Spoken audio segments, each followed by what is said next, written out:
नमस्कार प्यारे विद्यार्थियों, एक बार फिर हम हिंदी सब्जेक्ट पर बात करेंगे और हमारी इसी कड़ी में चल रहे हैं कवि परिचय। पद्यभाग का आज अंतिम कवि है और उस कवि का नाम है ऋतुराज। ऋतुराज के संदर्भ में ये हमारे सिलेबस में जो है एकमात्र भरतपुर से हैं। भरतपुर के कवि हैं। इनके जन्म के संदर्भ में बात करें तो इनका जन्म 10 फरवरी 1940 को इनका जन्म हुआ। मुख्य रूप से ये मुख्य धारा से जो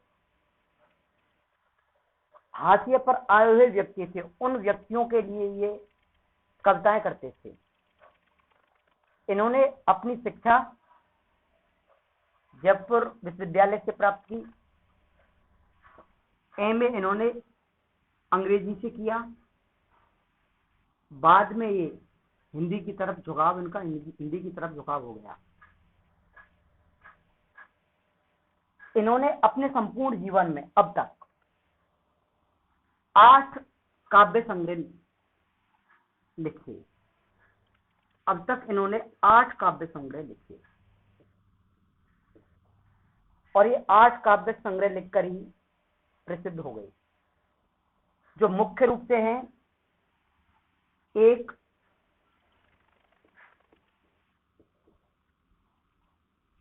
एक धर्म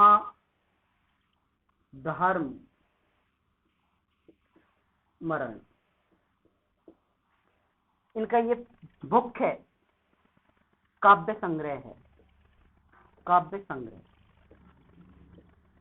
इनके मुख्य काव्य संग्रह एक धर्माधर्म मरण।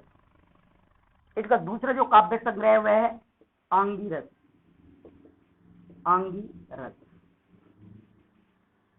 पहला काव्य संग्रह है एक धर्माधर्म मरण, दूसरा है आंगीरस, तीसरा है पुल पर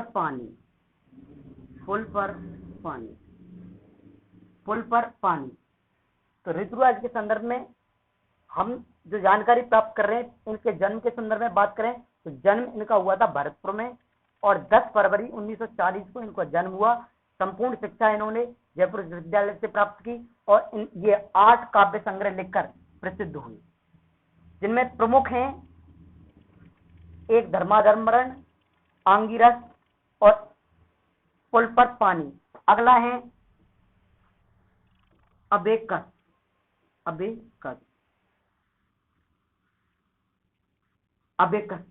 पहला है एक धर्माधर्म मरण, दूसरा है आंगीरस, तीसरा है पुल पर पानी, चौथा है आबेकस।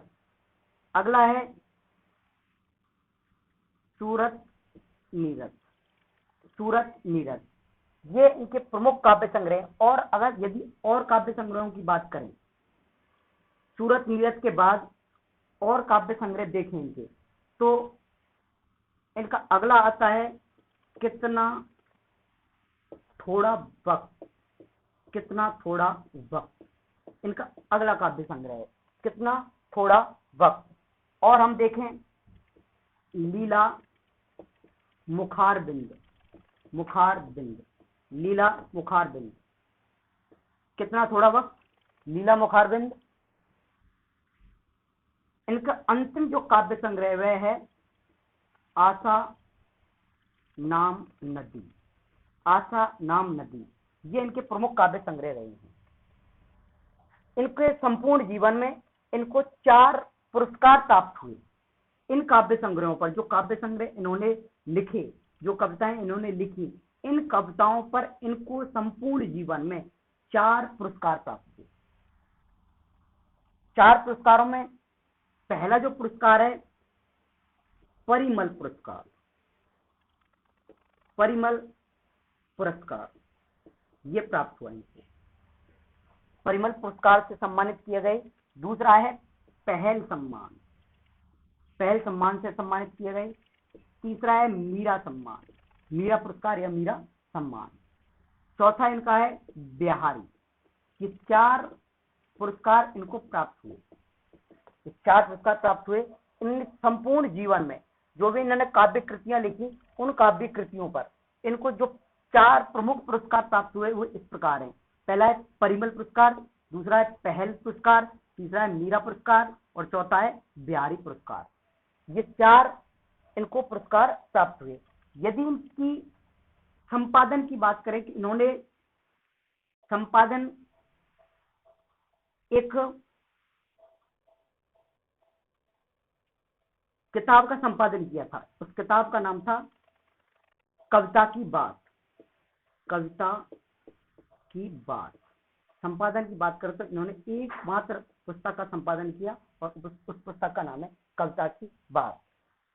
यदि हम इनकी प्रमुख प्रतिनिधि रचनाओं की बात करें कि इनकी प्रमुख प्रतिनिधि रचनाएं कौन सी है, देखो काव्य संग्रह का मतलब होता है एक बड़ी किताब जिसके अंदर अनेक कविताएं हैं। एक किताब है बहुत बड़ी और उसके अंदर अनेक कविताएं हैं, लेकिन इनकी जो प्रमुख कविताएं कौन कौन सी, जो प्रतिनिधि कविताएं जिनसे इनको सम्मान मिला समाज में, जिससे समाज में जो हाशिए पे लोग आए हुए थे, उन हाशिए पे आए हुए लोगों को समाज के समक्ष प्रस्तुत किया, उन कविताओं को हम प्रतिनिधि कविता के रूप में हम देखेंगे। इनकी प्रतिनिधि जो कविताएं, सबसे प्रमुख कविता है लहर। प्रतिनिधि कविताओं में सबसे प्रमुख कविता आती है इनकी लहर।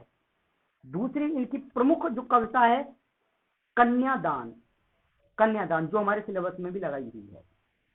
पहली जो प्रमुख कविता है वह है लहर, दूसरी जो प्रमुख कविता है वह है कन्यादान, तीसरी यदि हम प्रतिनिधि कविता की बात करें तो तीसरी है शरीर।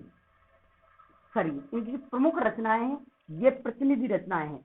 अगली यदि बात करें राजधानी में, राजधानी में ये प्रतिनिधि रचनाएं हैं। लहर, कन्यादान, शरीर, राजधानी, दर्शन। अगली है माँ का दुख। ये इनकी प्रमुख प्रतिनिधि कविताएं हैं। लहर, कन्यादान, शरीर, राजधानी, दर्शन, माँ का दुख। अगली देखें पांवों के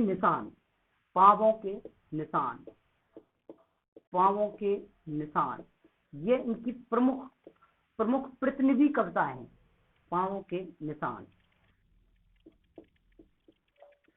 के निशान ये इनकी प्रमुख प्रतिनिधि रचनाएं हैं। यदि और हम बात करें, एक है लौटना। ये प्रमुख प्रतिनिधि कविताएं हुई जिनसे इनको समाज में सम्मान मिला और इनको एक हिंदी साहित्य में एक प्रमुख कवि के रूप में पढ़ा जाता है। इन कविताओं के कारण ही इनको प्रमुख स्थान मिला। अभी तक वैसे इनकी मृत्यु नहीं हुई है और ये राजस्थान यूनिवर्सिटी में निरंतर रूप से अपने कार्य में लगे हुए